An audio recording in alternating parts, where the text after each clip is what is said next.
अब आगे फरमाया, ये तो बात होगी ना कि ईमान वालों तुम पर रोज़े फ़र्ज़ किए हैं जिस तरह के तुमसे पहले लोगों पर रोज़े फ़र्ज़ किए हैं, लअल्लकुम तत्तकून, ताकि तुम क्या बन जाओ, परहेज़गार बन जाओ। रोज़ा फ़र्ज़ करने का जो मकसद है वो है तकवा, ताकि लोगों के अंदर तकवा और परहेज़गारी की नेमत आ जाए। अब देखें, अल्लाह ताला तो हमें मुत्तकी और परहेज़गार बनाना चाहते हैं कि मेरा बंदा मुत्तकी और परहेज़गार बन जाए और दुनिया से ये इस हालत में मेरे पास आए ताकि ये उस कामयाबी का जो रास्ता है, उस रास्ते के जो आमाल हैं वो सारे के सारे करके मेरे पास आए, कामयाब होकर मेरे पास आए और मैं इस अपने बंदे को कहाँ पर दाखिल करूँ, जन्नत के अंदर दाखिल करूँ। तो अल्लाह ताला ये चाहते हैं कि मेरा बंदा कामयाब हो जाए, मेरा बंदा मुत्तकी और परहेज़गार बन जाए। आप देखें, तकवे का जो ताल्लुक़ है ये इंसान के दिल के साथ है। इंसान का जो दिल है, अगर तकवा परहेज़गारी उसके अंदर आ गया है तो फिर इसके लिए नेकी करनी आसान हो जाती है। और इंसान का दिल ही है कि जहाँ से जज्बात निकलते हैं, नेकी के जज्बात या फिर बुराई के जज्बात। इस दिल पर कंट्रोल करना ये लाजमी और ज़रूरी है। उस वक्त तक इंसान तकवा और परहेज़गारी इख्तियार नहीं कर सकता, तकवा और परहेज़गारी इस आदमी के अंदर नहीं आ सकती। तो इस दिल पर मेहनत करना ये लाजमी और ज़रूरी है।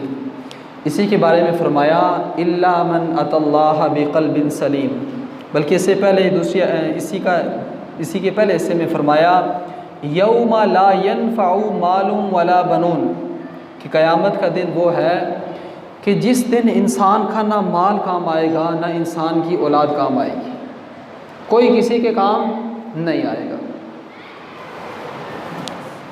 बल्कि वहाँ काम क्या चीज़ आएगी, इल्ला मन अतल्लाह बिक़ल्बिन सलीम, मगर उस दिन क़ल्बे सलीम जो इंसान लेकर आया सिर्फ़ वही इंसान की कामयाबी के लिए काफ़ी होगा। इसके अलावा इंसान के पास दुनिया में जितनी भी चीज़ें थीं वो कोई चीज़ उसके काम नहीं आई। तो अब अल्लाह ताला हमें परहेज़गार बनाना चाहते हैं कि ताकि मेरा बंदा परहेज़गार बन जाए, मुत्तकी बन जाए, लेकिन हम परहेज़गार बनने के लिए तैयार नहीं हैं। अब क्या होता है कि रमज़ान आने के बाद हर आदमी की ये कोशिश होती है,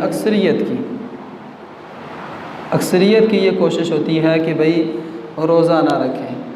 ठीक है, अब देखें, सबसे पहली और बुनियादी बात यह है कि रोज़ा रखने का हुक्म किसने दिया है, अल्लाह ताला ने। और रोज़ा रखने का हुक्म किसको है, मुसलमानों को हुक्म है।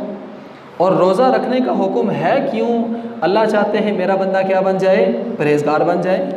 अब ये तीन काम, एक तो अल्लाह का हुक्म, और दूसरे नंबर पर ये ईमान वालों के लिए है, और तीसरे नंबर पर अल्लाह मुत्तकी और परहेज़गार हमें बनाना चाहते हैं, लेकिन हम ये तीन काम करने के लिए तैयार नहीं हैं। अब सोचना पड़ेगा कि भाई हम फिर कौन से मुसलमान हैं। सहाबाए किराम रज़ी अल्लाह तआला अन्हु के दौर में तो ये तो सोचा भी नहीं जा सकता था कि कोई बंदा रोज़ा छोड़ने वाला हो। हाँ, कुछ ऐसे लोग हैं कि जिनको इस्लाम ने रुख्सत दी है, वो जो अगली आयत के अंदर आ रहा है ना, इसे कर लेते हैं फिर अगली बात वो करते हैं। तो आगे अल्लाह फरमाते हैं अय्याम मादूदात, कि रोज़े ये चंद गिनती के दिन हैं, सिर्फ गिने चुने दिन हैं, 29 या 30।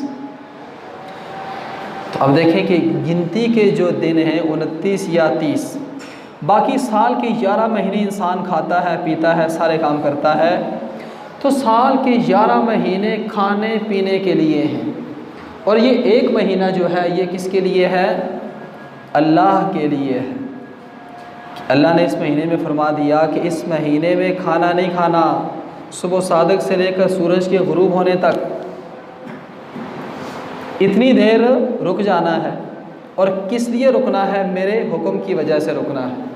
ठीक है, तो अब ये चंद गिनती के दिन हैं।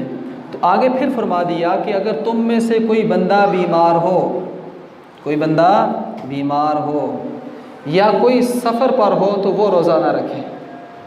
अब ये जो आयत है ना, ये आयत हमारे बड़े काम की है।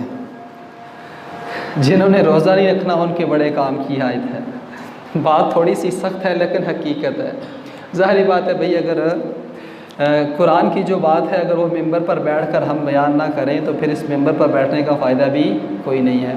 अमल करना ना करना वो आप तक है। कोई कर ले ठीक है, कोई ना करे फिर भी ठीक है, क्योंकि अल्लाह ने अपने नबी से फरमा दिया फ़ज़क्किर इन्नमा अंत मुज़क्किर, कि महबूब आपका काम है लोगों को नसीहत करना। कोई माने फिर भी ठीक है, ना माने फिर भी ठीक है। तो इसलिए ये जो आयत है ना कि तुम में से कोई बीमार हो या सफ़र पर हो, ये आयत आज हमें बहुत ज़्यादा अच्छी लगती है, क्योंकि यहाँ ये कहा है ना कि अगर तुम में से कोई बीमार हो तो वो रोज़ा ना रखे, कोई सफ़र पर हो तो फिर भी वो रोज़ा ना रखे। तो हम कहते हैं वाह भाई कमाल की आयत हमें मिल गई है। जैसे एक आदमी ना नमाज़ नहीं पढ़ रहा था, उसे जब पूछा कि यार नमाज आप क्यों नहीं पढ़ते हो, क्या वजह है? उसने कहा आपको पता नहीं है, अल्लाह कुरान में ख़ुद कहते हैं ला तक़रबुस्सलात, नमाज के करीब ना जाओ। क्या करो? नमाज के करीब ना जाओ। इसलिए मैं कुरान के हुक्म पर क्या कर रहा हूँ? अमल कर रहा हूँ। हालांकि इससे पहले भी कुछ है और इसके बाद भी कुछ है। ला तक़रबुस्सलात व अंतुम सुकारा, कि जब तुम में से कोई नशे की हालत में हो उस वक़्त नमाज की तरफ ना जाए। किसी कोई बंदा शराब पी कर धोता हुआ है, ठीक है, उसकी हालत बिगड़ी हुई है, अब वो नमाज की तरफ ना जाए। यह आयत उस वक़्त नाज़िल हुई थी कि जब शराब अभी हराम नहीं हुई थी। सहाबा कराम रज़ी अल्लाह तआला अन्हुम ने शराब पी। मैंने पहले अर्ज़ कर दिया कि उस वक़्त अभी शराब हराम नहीं हुई थी। शराब हराम हुई है स्टेप टू स्टेप। तो नमाज के अंदर खड़े हो गए। ग़ालिबन हज़रत अली रज़ी अल्लाह तआला अन्हु के बारे में आता है। सूरतुल काफ़िरून शुरू की, कुल या अय्युहल काफ़िरून। इसका तर्जमा ये है, कुल आप कह दें या अय्युहल काफ़िरून, ए काफ़रो, ला आबुदु मा ताबुदून, नहीं मैं इबादत करता जिनकी तुम इबादत करते हो। तो यहाँ पर ये ला छोड़ दिया, ला छोड़ दिया, सिर्फ़ ये पढ़ा आबुदु मा ताबुदून, कि मैं इबादत करता हूँ उनकी जिनकी तुम इबादत करते हो। तो माना क्या हो गया? गलत हो गया। तो देखें एक ला के छोड़ने से माना कहाँ से कहाँ चला गया। तो ये बात और है, इसलिए सिर्फ़ अपने मकसद की बात नहीं लेनी चाहिए। तो इसी तरह जब रमज़ान आता है तो हर आदमी कहता है जी मैं बीमार हूँ। अच्छा भाई आपको क्या हुआ है?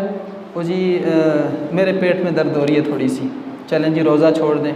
हाँ जी आपको क्या हुआ है? वो जी मैं दिहाड़ी करता हूँ इसलिए क्या कहते रोज़ा नहीं रख सकता, चलें भी आप ही छोड़ दें।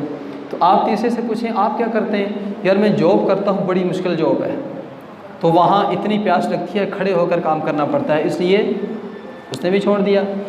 अब देखें कि इस वक्त अक्सरियत जो लोग हैं वो रोज़ा छोड़ने वाले हैं। तो रमज़ान जब आता है तो हर बंदा क्या हो जाता है? बीमार बन जाता है। और मैं अक्सर कहा करता हूँ कि बीमारों की दो किस्में हैं, एक है जनवन बीमार और एक है रमज़ानी बीमार। जैसे नमाजियों की तीन किस्में ना, एक है आठ का नमाजी, जुमे के जुमे नमाज़ पढ़ ली चलो यार ठीक है। एक है पक्का नमाजी, ठाठ का नमाजी, पाँचों नमाजें जमात के साथ। एक है 360 का नमाजी के ईद की ईद पढ़ ली, छोटी ईद आई चलो यार ईद पढ़ लेते हैं, बड़ी ईद आई चलो 360 दिन के बाद ईद पढ़ ली, ठीक है। तो जैसे नमाजियों की तीन किस्में हैं, इसी तरह रोज़ेदारों की भी दो किस्में फ़िलहाल बना लेते हैं, काफ़ी हैं। तो अब देखना ये है कि हमारा शुमार किस में है। एक है जैनवन बीमार और एक है रमज़ानी बीमार। तो अब हमारा शुमार सही बीमारों के अंदर हो रहा है या फिर रमज़ानी बीमारों में हो रहा है। तो अल्लाह के लिए अगर रमज़ानी बीमारों में शुमार हो रहा है तो अपने आप को इस मर्ज़ से क्या करें? बाहर निकालें। बल्कि अंग्रेज़ ने तहकीक की है, आखिरी बात, कि रोज़ा इस्लाम ने जो एक भूखा रहने का सिस्टम बनाया है, ये बड़ा एक ज़बरदस्त सिस्टम है।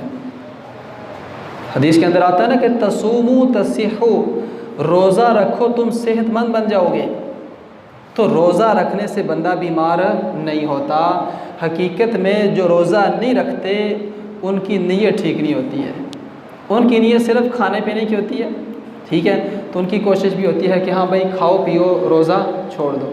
हालांकि साल के 11 महीने खा पी कर अगर ये पेट नहीं भरा तो रमज़ान का एक महीना खा पी कर भी पेट नहीं भरेगा, ठीक है। तो इसलिए अंग्रेज़ ने जब इस पर तहकीक की तो उन्होंने कहा कि जो बंदा रोज़ा रखता है, सुबह से लेकर रात तक वो खाना पीना छोड़ता है, तो भूखा रहने की इस प्रैक्टिस की वजह से उसकी कई बीमारियां दूर हो जाती हैं। जैसे अगर किसी आदमी को बेलगमी बीमारी है तो रोज़े की वजह से उसकी ये बीमारी ठीक हो जाती है। और अगली सबसे बड़ी बात, अल्लाह रब्बुल आलमीन हदीस कुदसी है, अल्लाह रब्बुल आलमीन फरमाते हैं अस्सौमु ली व अना अज्ज़ी बिही, कि रोज़ा मेरे लिए है और मैं ही इसकी जज़ा दूँगा, ठीक है।